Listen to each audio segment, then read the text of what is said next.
لله إن الحمد لله نحمده ونستعينه ونستغفره ونعوذ بالله من شرور أنفسنا ومن سيئات أعمالنا من يهده الله فلا مضل له ومن يضلل فلا هادي له وأشهد أن لا إله إلا الله وحده لا شريك له وأشهد أن محمدا عبده ورسوله கண்ணியத்திற்குரிய எல்லாம் வல்ல ஏகரைவனின் நல்லடியார்களே, அல்லாஹ்வுடைய மகத்தான கிருபையினால் அவனது சத்திய மார்க்கமான இஸ்லாத்தை நம்முடைய வாழ்க்கை நெறியாக ஏற்று அவன் பிரகாரம் நம்முடைய வாழ்வை அமைத்துக் கொண்டிருக்கிறோம். இன்றைக்கு நாம் வாழக்கூடிய இந்த காலகட்டத்தில், நாம் வாழக்கூடிய இந்த பூமியில நம்மளோடு சேர்த்து பல்வேறு உயிரினங்கள், ஜீவராசிகள் வாழ்ந்து கொண்டிருக்கின்றன. அறிவியல் அடிப்படையில இந்த உயிரினங்களை இரண்டு கூறுகளாக, வகைகளாக பிரித்து, தாவரங்களாகவும் விலங்கினங்களாகவும் பிரித்து அதனுடைய எண்ணிக்கையை சுமார் இத்தனை கோடி இருக்கிறது என்று கணித்து சொல்கிறார்கள். தாவரங்கள் ஒரு புறத்துல நாம் வாழக்கூடிய காலகட்டத்தில் வாழ்ந்து கொண்டிருக்கும் போது, அதுபோல நம்மை சுற்றி பல்வேறு விலங்கினங்களும் வாழ்ந்து கொண்டிருக்கிறது. விலங்கினத்தை பல்வேறு வகைகளாக பிரிக்கிறாங்க. புழு, பூச்சி, பறவை, ஊர்வன, பரப்பன, இப்படி பல வகைகளாக பிரித்து அறிவியல் ஆய்வாளர்கள் கணிப்பு அடிப்படையில் இன்றைக்கு சுமார் 7 மில்லியன் அளவிற்கான விலங்கு சார்ந்த உயிரினங்கள் வாழ்ந்து கொண்டிருக்கிறது அப்படின்னு சொல்றாங்க. நாம் வாழக்கூடிய இந்த காலகட்டத்தில் நம்மை சுற்றி பல்வேறு விதமான உயிரினங்கள் வாழ்ந்து கொண்டிருக்கின்றன. மனிதனுடைய பார்வையிலிருந்து உயிரினங்களை வகைப்படுத்தி பார்க்க வேண்டும் என்றால், நம்முடைய பார்வையிலிருந்து, விலங்கியல் பார்வையிலிருந்து வகைப்படுத்த வேண்டும் என்றால், பல கோடி விலங்குகள்ல நாம் ஒருவராக இருப்போம். நம்முடைய பார்வையிலிருந்து விலங்குகளை பிரித்து பார்க்க வேண்டும் என்றால், நம்முடைய அளவிலிருந்து சிறியதாகவும், நம்மிடத்துல மதிப்பு இல்லாததாகவும், நம்மளால் மதிக்கத்தக்க விலங்குகளாகவும், நம்மை விட பிரம்மாண்டமான விலங்குகளாகவும் இருக்கிறது. இறைவன் திருமறை குர்ஆனில் 32வது அத்தியாயத்துடைய 7வது வசனத்தில் சொல்லி காட்டுகிறான், அல்லது அஹ்ஸன குல்லு ஷைஇன் ஹலகத்து, நாம் தான் எல்லாவற்றையும், எல்லா உயிரினங்களையும் படைத்து வைத்திருக்கிறோம், வெளிப்படுத்தி இருக்கிறோம். இப்படி அல்லாஹ் சொல்லி காட்டுறான். நாம் வாழக்கூடிய காலகட்டத்தில் நம்மை சார்ந்து நம்மை சுற்றி இருக்கக்கூடிய பல்வேறு விலங்குகள், உயிரினங்கள் இறைவனுடைய படைப்பாக இருக்கிறது, இறைவனுடைய அத்தாட்சியாக இருக்கிறது. நம்முடைய பார்வையிலிருந்து புரிந்து கொள்ள வேண்டும் என்றால், நம்மால் மதிப்பு கொடுக்கப்படாத சிறு சிறு உயிரினங்கள் இருக்கும். இந்த பூச்சி, புழுக்கள் சுமார் 1 மில்லியன். 1 மில்லியன் என்பது 10 லட்சம். 10 லட்சம் பூச்சி வகைகள் இருப்பதாக கணித்து சொல்றாங்க. எல்லாமே சுமாராக தான் இருக்கிறது. அவங்களுடைய கணக்கில் பெயரிட்டு வெளியிடப்பட்டது. அது அல்லாமல் ஏறத்தாழ நிறைய இருக்கிறது. நம்முடைய கண்ணுக்கு தெரியக்கூடிய உயிரினங்கள் பூச்சிகளாகவும் புழுக்களாகவும் ரொம்ப அற்பமாக நம்ம பார்க்கக்கூடியது. நம்ம உட்கார்ந்துருக்கூடிய இடத்துல ஒரு எறும்பு அப்படியே கலந்து போச்சுன்னா அப்படியே அசால்ட்டா தள்ளி விட்டுட்டு நம்ம வேலையை பார்த்துட்டு இருப்போம். அதே நேரத்தில் ஒரு பாம்பு வந்தா ஒரு சலசலப்பு ஏற்படும், அதை நம்ம தீண்டி விடாத அளவுக்கு பார்த்துக்கிறோம். நம்முடைய பார்வையிலிருந்து ஒவ்வொரு விலங்கினங்களை பிரித்து வைத்திருக்கிறோம். அது மாதிரி கோழி, பறவை இனங்கள், சாப்பிடக்கூடிய உயிரினங்கள், ஆடு, மாடு, ஒட்டகம், பிரம்மாண்டமாக இருக்கக்கூடிய யானை. யானையை பற்றி அறிவியல் ஆய்வாளர்கள் சொல்லும் பொழுது, நல்ல முதிர்ச்சி அடைந்த ஒரு யானை 6000 கிலோ அளவிற்கு எடை இருக்கும். அதனுடைய தந்தம் மாத்திரம் 90 கிலோ எடை இருக்கும். நம்ம இடத்துல நல்ல ஆஜானு பாகுவா உடம்போடு இருக்கக்கூடியவங்க 90 கிலோ இருப்பாங்க. அந்த 90 கிலோ எடை யானையுடைய தந்தத்துடைய அளவு இருக்கும் என்று சொல்லப்படுகிறது. 6000 கிலோ அளவுக்கு பிரம்மாண்டமான உயிரினம். அதை விட பிரம்மாண்டமான உயிரினத்தையும் அல்லாஹ் படைத்து வைத்திருக்கிறாங்க. இந்த பூமியிலே இருக்கக்கூடிய பெரிய உயிரினமாக சொல்லுவாங்க நீல திமிங்கலத்தை. அந்த திமிங்கலத்துடைய அளவு உயரம், அதோடைய லென்த் வந்து 1000 அடி அளவிற்கு நீளம் வளரும். 150 டன் அளவிற்கு அதனுடைய எடை இருக்கும். அதாவது ஒரு டன் என்பது 1000 கிலோ. 150 டன் அளவிற்கு அதனுடைய எடை இருக்கும். அந்த திமிங்கலத்துடைய நாக்குடைய அளவை பற்றி சொல்றாங்க. அல்லாஹ்வுடைய அத்தாட்சிகள் நம்மை அப்படியே சுத்தி சூழ்ந்து இருக்கக்கூடியதை பாருங்க. அந்த திமிங்கலத்துடைய சராசரி நல்ல முதிர்ச்சி அடைந்த ஒரு திமிங்கலத்துடைய நாக்குடைய எடை ஒரு யானையுடைய எடைக்கு ஒத்து இருக்கும். அது ஒரு 50 பேர் உட்காரலாம் அந்த நாக்குல மட்டும். இன்றைக்கு இந்த ஜும்மாவுக்கு இங்க ஒரு பகுதியில் உட்கார்ந்துருக்கோம் பார்த்தீங்களா, இத்தனை பேர் அதோடைய நாக்குல உட்காரலாம்னா கற்பனை பண்ணி பார்க்கும்போது அல்லாஹ்வுடைய படைப்பு அப்படியே மெய் சிலிர்க்க வைக்கிறது. அது பக்கத்துல நம்ம ஒப்பிட்டே பார்க்க முடியாது. யானை பக்கத்திலே நம்மள ஒப்பிட முடியாது. அந்த யானையுடைய இடையளவுக்கு இருக்கக்கூடிய நாக்கை வைத்திருக்கக்கூடிய திமிங்கலம் பக்கத்துல ஒப்பிட்டு பார்க்க முடியாது. அவ்வளவு பிரம்மாண்டமான படைப்புகளும் இருக்கிறது.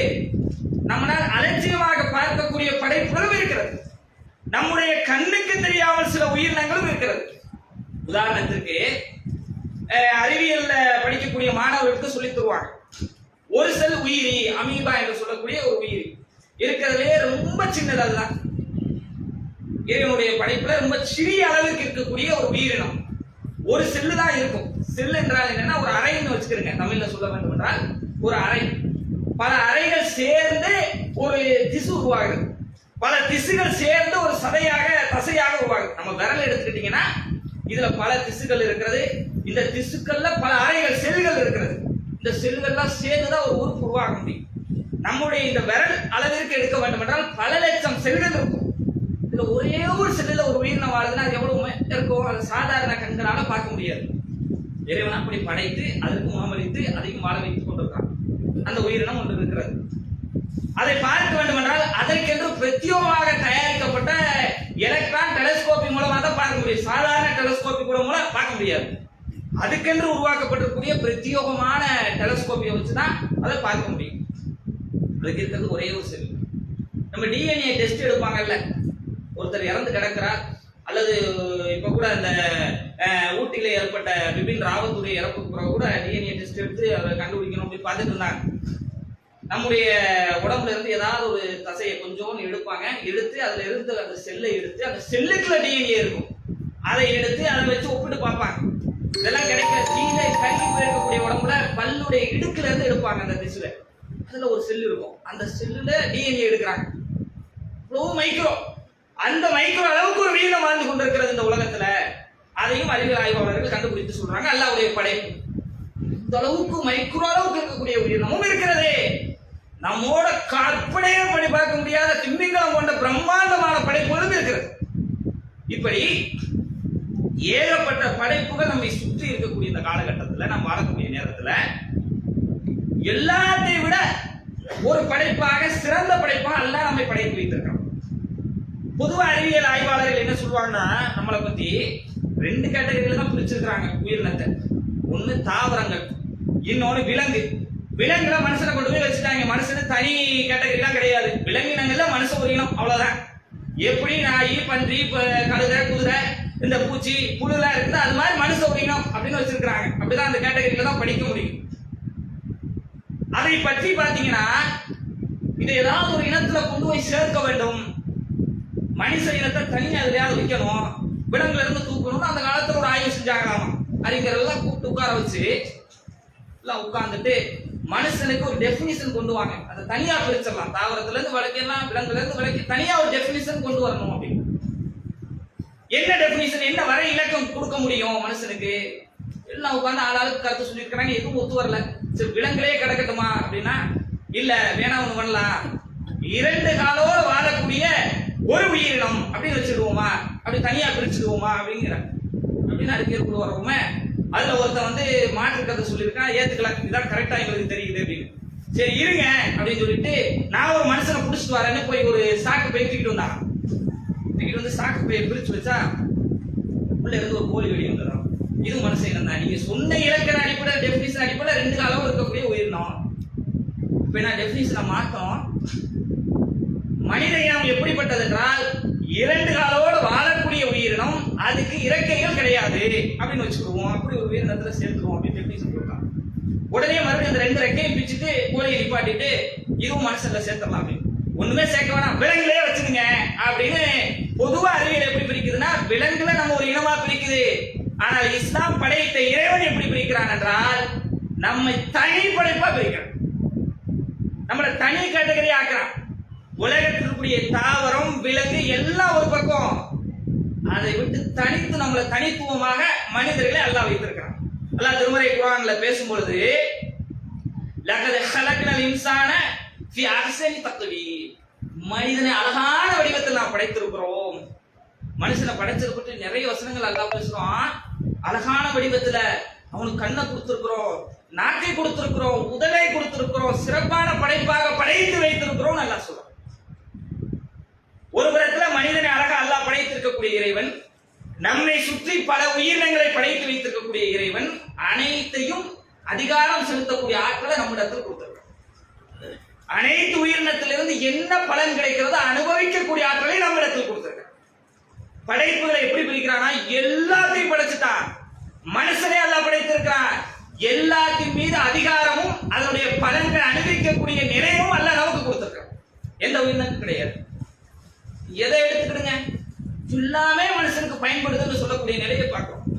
பாம்பு கடுமையான விஷம் குத்துனா மனுஷன் இறந்துருவான். அந்த விஷத்தில் எடுத்து கடுமையான நோய்களுக்கு மருந்து எடுத்துக்கிட்டு இருக்கிறாங்க பார்க்கிறோம். எல்லாமே மனுஷனுக்கு பயன் தரக்கூடியதாகத்தான் ஏதாவது வழியில் அதோட ஆதிக்கம் செலுத்தக்கூடிய நிலையை பார்க்கிறோம்.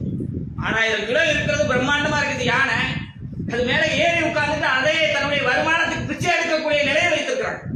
அது நினைச்சு பார்க்கலாம், என்ன 6 அடிக்கு இருக்கிறேன், நான் எவ்வளவு உயரத்தில் இருக்கிற 3 மீட்டர் வளர்ந்துருக்கிற ஹைட்டா, உன்னை விட கற்பனை செய்து பார்க்க முடியாத 100 மடங்கு இடையில அதிகமாக இருக்கிறேன், என்னை வச்சு நீ எப்படி பிச்சை எடுக்கலாம்ல அந்த மாதிரி கேட்கல.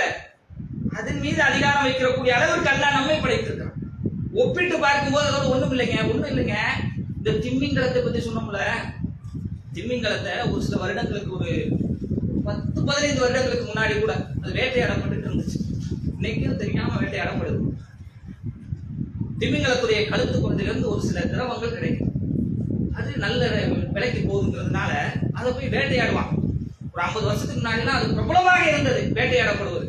அவங்கள்ட்ட பெரிய நவீன ஆயுதங்கள்லாம் இருக்காது, வெறும் ஈட்டி, கோடாரி, கடப்பாறை கொண்டு போய் வேட்டையாடுவாங்க. எதுல போவாங்க, பிரம்மாண்டமான கப்பல்ல இல்ல, போட்ல போவாங்க. எதை போய் வேட்டையாடுறாங்க, 150 டன் எடை இருக்கக்கூடிய பிரம்மாண்டமான ஒரு விலங்கினத்தை அதோடைய நாக்கில போய் உட்கார்ந்தோம்னா நம்ம இருக்கிறதே தெரியாது. நம்ம கையில வந்து ஒரு கொசு உட்காருதுல, அது மாதிரிதான் இருப்போம். அதை போய் வேட்டையாடி அதனுடைய திரவத்தை எடுத்து வந்தாங்க. அதுக்கு பிறகு காலப்போக்கில் ஒரு 30 ஆண்டுகளுக்கு முன்பாக அது தடை செய்யப்பட்டது உலக நாடுகள் அரசுகளால. விலங்கினங்கள் வந்து திமிங்கலம் கம்மியாகிட்டே போகுது அப்படின்னு. அந்த அளவுக்கு அல்லாஹ் நம்மளுக்கு ஆற்றலை கொடுத்துருக்கு. எப்படி படைச்சு வச்சிருக்கான் பாருங்க, நம்மள அழகான வடிவத்துல படைச்சிருக்கிறான். நம்மளை விட ஒப்பிட்டு பார்க்க முடியாத ஜீவராசிகளை கூட கண்ட்ரோல் பண்ற அளவிற்கு அதிகாரத்தையும் ஆற்றலையும் நம்ம இடத்துல கொடுத்திருக்கிறாங்க. இது கொடுத்திருக்கிறான். ஏன் இப்படி நம்மளை படைத்து வைத்திருக்கிறான்? இவ்வளவு சிறப்பு மிக்க படைப்பாக நம்மை உருவாக்குவதற்கு என்ன காரணம்? சிந்தித்து பார்த்திருக்கிறோமா? சுத்தி எத்தனையோ விஷயங்களை பார்க்கிறோம், அப்படியே கடந்து போய்கிட்டு இருக்கிறோம். இவ்வளவு உயிரினங்களுக்கு மத்தியில நம்மளை வாழ செய்யுது. எல்லாத்தையும் கண்ட்ரோல் பண்ணக்கூடிய அதிகாரத்தை நம்மளுக்கு கொடுத்து எல்லாத்தையும் கட்டுப்படுத்தி வைத்துக்கூடிய நிலையில நம்மளை எல்லாம் வாழ வச்சுட்டு இருக்கிறாங்க. எப்படி? இதுக்கு என்ன காரணம்? நமக்கு வழங்கப்பட்ட மூளையா? யானைக்கு தான் மூளை இருக்கிறது, ஆட்டுக்கும் மாட்டுக்கும் தான் மூளை இருக்கிறது. வெறும் மூளை மாத்திரமில்லை, அந்த மூளையை கொண்டு சிந்திக்கக்கூடிய ஆற்றல்னாலதான் எல்லாம் சிறப்பித்து வைத்திருக்கிறான். எல்லா உயிரினங்களுக்கும் எல்லாம் மூளையை கொடுத்திருக்கிறான். எல்லா உயிரினங்களும் சிந்திப்பதை விட பகுத்து அறிந்து சரியானதை தவறானதை சிந்தித்து பின்பற்றக்கூடிய ஆற்றலை மனிதனுக்கு கொடுத்திருக்காங்க. அதனாலதான் எல்லாத்தை விட சிறப்பான படைப்பா நாம் இருக்கோம். எல்லாத்தை விட மேலோக்கி நிற்பதற்கு என்ன காரணம்? எது சரி எது தவறு நம்மளால சிந்திக்க முடியும். ஒரு சாலையை கடக்கும் பொழுது நிறைய இடங்களை பாத்தீங்கன்னா நாய், பூனையெல்லாம் அடிக்கடி செத்து கிடக்கும். பெரும்பாலும் நம்ம வந்து சாலையை கடக்கும் போது விபத்து ஏற்படாது, கவனமா கிடக்குறோம். அதையும் மீறி அல்லாஹ்வுடைய நாட்டத்தில் நடக்குதுன்னு வைங்க, பெரும்பாலும் நம்முடைய அறிவு என்ன சொல்லுது? போயிடலாம், கடந்து போயிடலாம், பிரச்சனை இல்லை, வண்டி அங்கதான் வருது, இல்ல பக்கத்துல வந்துச்சு, இப்போ போனோம்னா சரிப்பட்டு வராது. சிந்திக்காம பாத்தீங்களா? இந்த அறிவு விலங்கினங்களுக்கு இல்லாமல் தனியா அல்லாஹ் நமக்கு கொடுத்துருக்கான். எந்த மூளையை கொண்டு பல விலங்கினங்கள் வாழ்ந்து கொண்டிருக்கிறதோ அதே மூளையை பற்றி சொல்லும் பொழுது நரம்பு அணுக்களால் சூழப்பட்டு ஒரு 1.5 கிலோ தான் இருக்கு மனுஷனுடைய. ஒரு ஆணுடைய நல்ல ஒரு 30 வயசு 25 வயசு மதிக்கத்தக்க ஒரு ஆணுடைய மூளை பெண்களுக்கு அதை விட எடை குறைவாக இருக்கும். 1.5 கிலோ இருக்கும். அந்த 1.5 கிலோ மூளை தான் மொத்த உடம்பையும் மனிதனை கட்டுப்படுத்தது. மனிதன் என்பது அந்த மூளைதான். அந்த மூளை மூலமாக பகுத்தறிந்து சிந்திக்கக்கூடிய அறிவு எல்லாம் கொடுத்திருக்கான் பாத்தீங்களா? அதனாலதான் நம்ம வேறு படைப்பாக இருக்கிறோம். அவற்றை விட சிறந்த படைப்பாக இருக்கிறோம். அவற்றை மீது ஆதிக்கம் செலுத்தக்கூடிய நிலையில் இருக்கிறோம். நம்ம மூளையை கொண்டு நாம் சிந்தித்து இருக்கிறோமா? ஒரு செல் வாங்குறதுக்கு பாத்தீங்கன்னா ஒரு செல்போன் வாங்கினுங்க, என்னென்ன இருக்குது எல்லாத்துலயும் செக் பண்ணி பார்ப்பாங்க. நான் சொல்றது பக்கத்துல கேட்பாங்க, இது வாங்கலாமா அது வாங்கலாமா, இது எப்படி அது எப்படி, இதனுடைய விலை என்ன, இவன் எவ்வளவு ரேட்டுக்கு விற்கிறான், இந்த தளத்துல எவ்வளவுக்கு விற்கிறான், எல்லாத்தையும் கம்பேர் பண்றோம். ஒரு நகை வாங்கணும்னா பெண்கள் அதுல அதிக முக்கியத்துவம் கொடுக்குறாங்க, எல்லாத்தையும் சர்ச் பண்றாங்க, தேடுறாங்க, என்ன முடியுமோ அதை சிறந்ததை எடுக்கிறாங்க. ஒண்ணு இல்லைங்க, அற்பமான ட்ரெஸ் ரீல் கீழே வந்தா பிஞ்சிருது, அந்த ட்ரெஸ்ஸுக்கு அவ்வளவு மெனக்கட்டு இது சரியா இது தவறா என்று சிந்திக்கிறோமே. நம்முடைய வாழ்க்கைக்கு நம்முடைய மறுமைக்கு உண்டான தேடல்ல எவ்வளவு சிந்தித்திருக்கிறோம், எவ்வளவு நம்முடைய அறிவை பயன்படுத்தி இருக்கிறோம், அல்லாஹ் எதற்காக நம்ம படைத்திருக்கான் என்று எவ்வளவு சிந்தித்திருக்கிறோம். உலகத்துடைய தேட்டங்களுக்கு எல்லாத்துக்கும் தேடுறோம், அறிவுகளை எப்படி பெறுறோம், எதுக்கு நம்மளை எல்லாம் படைச்சிருக்கிறான், படைச்சதுடைய நோக்கத்தை நாம் நிறைவேற்றிருக்கிறோமா, எல்லாத்தை விட சிறந்த படைப்பா நாம் இருக்கிறோமா, அதற்கான காரணம் என்ன சிந்தித்திருக்கிறோமா. அல்லாஹ்வே சொல்றான் திருமறை குர்ஆன்ல, மனிதர்கள் பெரும்பாலும் சிந்திக்கிறதே கிடையாது, சிந்திச்சு பாருங்கப்பா, உங்களுடைய நிலையை குறித்து நீங்கள் சிந்தியுங்கள், எதற்காக நாம் படைக்கப்பட்டிருக்கிறோம். அல்லாஹ் திருமறை குர்ஆன்ல சொல்லும் பொழுது, உமா ஹலக்கல் இன்சான மின் நுத்ஃபா, மனிதனை சோதிப்பதற்காக படைத்து வைத்திருக்கிறோம். நல்லவனா கெட்டவனா, நான் சொல்ற மாதிரி வாழ்றியா இல்லையா, உன்னை சோதிப்பதற்காகத்தான் நாம் படைத்து வைத்திருக்கிறோம் சொல்றோம். இன்னொரு வசனத்தில் அல்லாஹ் சொல்லும் பொழுது, உமா ஹலக்கத்துல் ஜின்ன வல் இன்ஸ இல்லா லியஅபுதுன், மனிதனையும் ஜின்னையும் என்னை வணங்குவதற்காகத்தான் படைத்து வைத்திருக்கிறோம். சிறந்த படைப்பா எல்லாத்தையும் திறந்து கொடுத்துட்டாங்க அல்லாஹ்.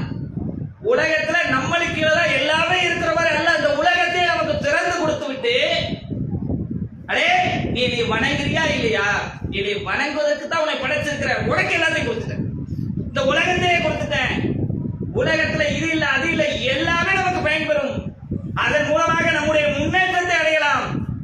இல்லைங்க, கட்டிங் வேஸ்ட் வெட்டி கீழே போடுறோம்ல, ஒரு துணி தயாரிப்பதற்காக ஒரு டிஷர்ட் தயாரிப்பதற்காக நம்ம இது பண்றோம், அதெல்லாம் வேஸ்ட்னு போடுறது, அதை எடுத்துட்டு போய் எவ்வளவு பேர் வந்து தொழில் செஞ்சுட்டு இருக்காங்க, அதை நம்பி எத்தனை குடும்பங்கள் வாழ்ந்து கொண்டிருக்கிறது. அற்பமான விஷயம், அதன் மூலமாக நமக்கு பயன் கிடைக்கலாம். இந்த உலகத்துல எல்லாத்தையும் எல்லாம் நமக்கு கொடுத்திருக்கிறான், நம்ம எதற்கு படைச்சு வச்சிருக்கிறான். இன்னைக்கு நம்ம சமூகத்துடைய நிலையை பாருங்க, நம்முடைய வாழ்க்கை சூழலை பாருங்க, உலகத்துடைய அற்பமான விஷயங்கள், தேர்தலில் நிக்கிறாங்க, மார்க்கத்தில் இருந்து நிக்கிறாங்க, ஜெயிச்சிட்டாங்க, நடுரோட்ல குத்தாக போட்டு இருக்காங்க பெண்கள். இதுதான் பகுத்தறிவா? யானையை விட ஆடை விட மாடை விட பன்றியை விட சிறந்த அளவிற்கு மூளையும் சிந்திக்கக்கூடிய திறமையை அல்லாஹ் கொடுத்திருக்கிறான, எதுக்கு இதுக்கு தானா? என்ன நிலையில நம்முடைய பயணம் இருக்கிறது?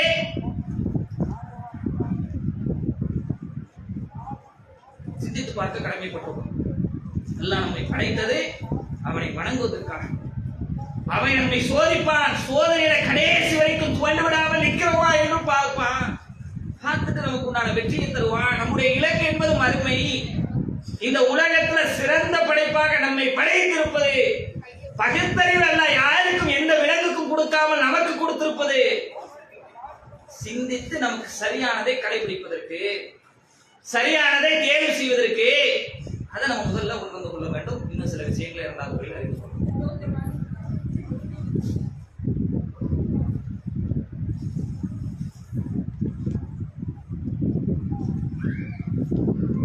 அன்பிற்கினிய சகோதர அல்லாஹ்வுடைய மகத்தான கிருபையினால் அவனது சத்திய மார்க்கத்தை அல்லாஹ் நமக்கு வழங்கி மற்ற மக்கள் இருந்து நம்மை வேறுபடுத்தி அல்லாஹ்வை தூய்மையாக வணங்கக்கூடிய நிலையிலும் சிந்திக்கக்கூடிய நிலையிலும் அல்லாஹ் வைத்திருக்கிறான். நம்முடைய காலகட்டம், வாழக்கூடிய சூழல், நம்முடைய சிந்தனைகளை பலங்கடித்து உலகத்துடைய தேட்டம், அரசியல் ரீதியாக ஒரு ஜமாத்து நம்முடைய எப்படி வேணாலும் கண்ட்ரோல் பண்ணி வைக்கக்கூடிய நிலையெல்லாம் பார்க்குறோம். இதற்கு எதிரான எத்தனையோ பிரச்சாரங்களை பண்ணோம். மார்க்கத்திற்கு எதிரான விஷயம், அல்லாஹ்வுக்கும் அல்லாஹ்வுடைய தூதருக்கும் எதிரான விஷயம், மறுமையில நம்மளை கை சேதப்படுத்தக்கூடிய விஷயம், எத்தனையோ வருஷம் பிரச்சாரம் பண்ணோம். மக்கள் விளங்கினாங்க. திரும்ப அது நம்மளுடைய பெருகிட்டே போற நிலையை பார்க்கணும். நம்மளுக்கு என்ன வேலை, அது இருக்கு இது இருக்கு போறோம் அப்படின்னு நம்ம போய்கிட்டு இருக்கிறோம். இந்த நிலையெல்லாம் பார்க்கணும். ஒரு புறத்துல அரசியல் ரீதியாக எங்களுடைய பங்களிப்பு தேவை, அதற்கு ஒரு வரைமுறை இருக்கிறது. மார்க்கத்தை இழந்து விட்டு அரசியல் ஜெயிச்சு ஒன்றும் ஆக போறதில்லை. ஏன் முஸ்லீம்கள் வந்து பிஜேபியில் சேர்ந்து இன்னைக்கு நிற்கிறாங்க? முஸ்லீம் என்பதற்காக நம்ம ஓட்டு போடலாம், ஜெயிச்சு வரட்டும், முஸ்லீம் அதிகாரத்தில் வர்றாங்க கிடையாது. அவனுக்கு தேவையில்லை, அவன் முஸ்லீமே கிடையாது, பெயர். அது மாதிரி மார்க்கத்தை இழந்துட்டு அரசியலில் போய் நின்று ஜெயிச்சு உங்களைங்களை கொண்டு போய் நிப்பாட்டி ஜெயிச்சு ஒன்றும் செய்ய வேண்டிய அவசியம் கிடையாது. நம்முடைய அதிகாரத்தை எப்படி பெற வேண்டுமோ அந்த வழியில பெற்றுக்கொள்ள வேண்டும். அரசியல் அதிகாரங்கள் தேவை, அதான் அளவுகோல். இப்படி பார்க்கணும். சமூகத்தில் ஒரு புறத்தில் அரசியல் ரீதியாக தன்னுடைய சுய அறிவுகளை எல்லாம் இழந்து விட்டு மார்க்க ரீதியாக விட்டு கொடுத்துட்டு ஏதோ உலகத்துல தேட்டங்கள் இந்த உலகத்தை நோக்கி பயணிக்கக்கூடிய நிலையை பார்க்கிறோம். அல்லா திருமுறை 7வது அத்தியாயத்துடைய 179வது வசனத்தில் பேசுகிறான். விளக்கது தரகனாலி ஜஹன்னம கசீரம் மினல் ஜின்னி வல் இன்ஸ். மனிதர்கள்ல நிறைய பேரை நம்ம நரகத்திற்கு, மனிதர்களையும் ஜின்னினத்திலும் நிறைய பேரை நரகத்திற்கு படைத்து வைத்திருக்கோம். நிறைய பேர் இருக்கிறாங்க, அவங்க நரகத்துக்கு தான் போவாங்க. ஜின்லையும் இருக்கிறாங்க, மனுஷங்களையும் இருக்கிறாங்க. அவங்களுக்கு உள்ளங்கள் கொடுக்கப்பட்டிருக்கிறது, சிந்தனை அறிவு கொடுக்கப்பட்டிருக்கிறது, பகுத்தறிவு கொடுக்கப்பட்டிருக்கிறது, சிறந்த அறிவை அவர்களுக்கு வழங்கப்பட்டிருக்கிறது. அதை கொண்டு அவர்கள் சிந்திக்கவில்லை. கண்கள் வழங்கப்பட்டிருக்க, கண்களை கொண்டு அவர்கள் பார்க்கவில்லை. காதுகள் கொடுக்கப்பட்டிருக்கிறது, அதை கொண்டு அவர்கள் கேட்கவில்லை. உலாய்க்க கல் அனாம், அவர்கள் கால்நடைய போன்றவர். எந்த நம்மளுடைய பார்வையில நாம் மேலோங்கி நிற்கிறோம் பார்த்தீங்களா, நமக்கு கீழ்நிலையில இருக்குதுன்னு நினைக்கிறோம் இந்த விலங்கு, அதை கூட நீங்க வல்மலர் இல்ல இல்ல, அதை விட மோசம். நீ அதுக்கு சிந்தனை கிடையாது, பகுத்தறிவு கிடையாது. உனக்கு வழங்கப்பட்டது போல மூளை அதற்கு வழங்கப்படல. அதனால அது அப்படி இருக்கிறது. நீ ஒருவேளை நரகத்துக்குத்தான் உன்னுடைய இருப்பிடத்தை ஆக்கிக் கொள்வியோ, அதற்கான பயணத்தை இந்த உலகத்தில் செய்வியோ, உன்னுடைய சிந்தனையை கொண்டு சிந்திக்காமல் வாழ்வியோ, உன்னுடைய கண்ணை காதை கொண்டு பயனடையாமல் இருப்பியோ, நீ கால்நடையை விட மோசம். எந்த விலங்கு உன்னை விட சிறந்ததாக இருக்குது என்று நீ நினைக்கிறியோ, நீ அதுக்கு கீழே இருக்கிறேன்னு நீ நினைக்கிறியோ, அந்த நிலைதான் உன்னுடைய நிலை என்று அல்லாஹ் சொல்றான். யாருமே நம்ம நினைக்க மாட்டோம். ஒரு நாய் பன்றி நம்மளோட மேல இருக்குமா?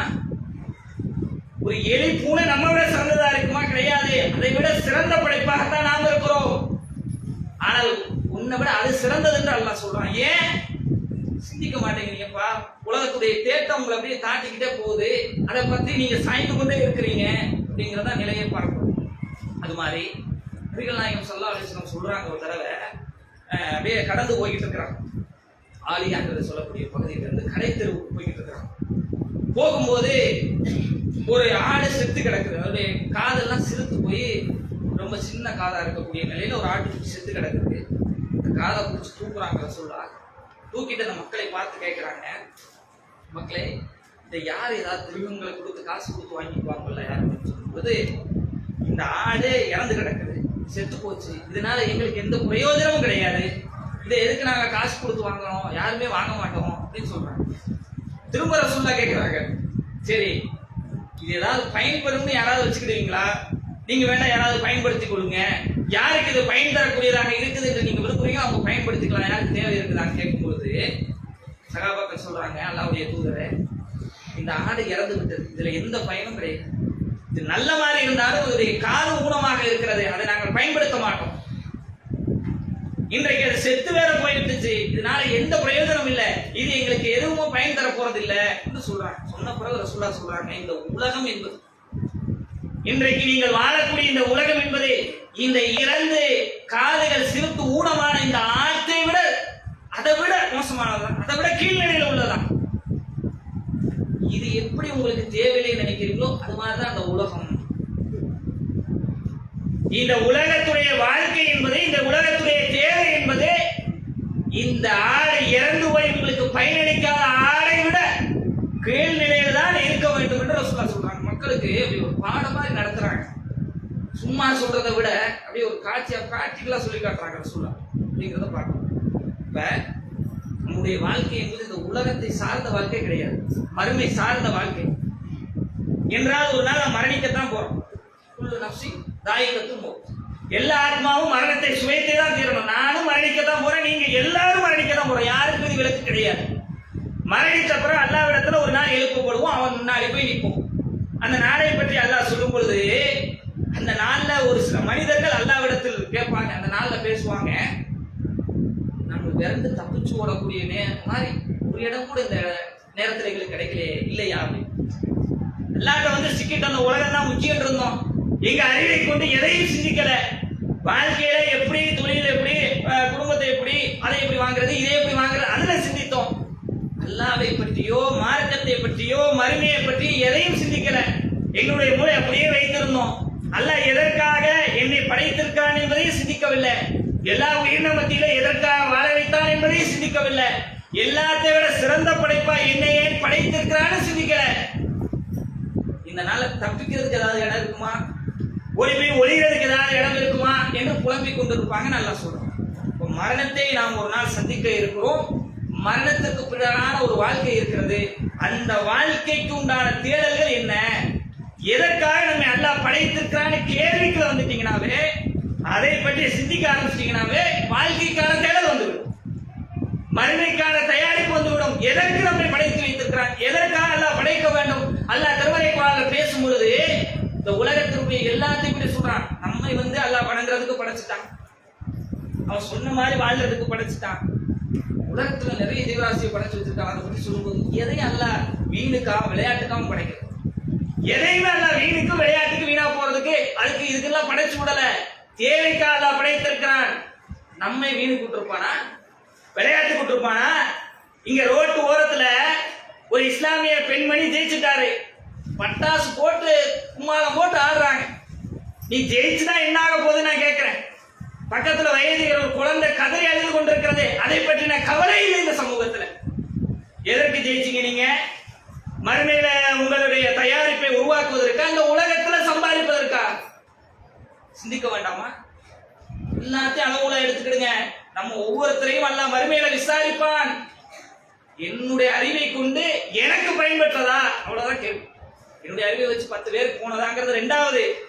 என்னுடைய அறிவு எனக்கு பயன்பெற்றதா, இதன் மூலமாக என்னுடைய ஈடேற்றம் கிடைத்து விட்டதா, என்னுடைய வெற்றி கிடைத்ததா, அடுத்தாருக்கு நம்மே கேள்வி கேட்டுக்க. அல்லாஹ் திருமறை குர்ஆன்ல சொல்லும் பொழுது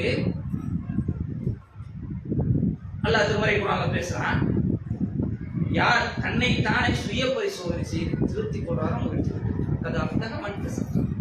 யார் திருந்தி வாழ்றாங்களோ, தன்னை பரிசுத்தப்படுத்திக் கொள்றாங்களோ அவங்க வெற்றி பெற்று விட்டார்கள். நாம் சுய பரிசோதனை செய்ய கடமைப்பட்டிருக்கிறோம். எப்ப நாமே பரிசுத்தப்படுத்துவோம், திருத்திக் கொள்வோம்னா நம்ம கேள்வி கேட்டுக்கணும். நம்ம எதற்கு அல்லாஹ் படைச்சிருக்கிறான், படைத்ததுடைய நோக்கத்தை நம்ம நிறைவேற்றுறோமா, சரியான பாதையில பயணிக்கிறோமா, உலகத்தை நோக்கி சார்ந்து இருக்கிறோமா?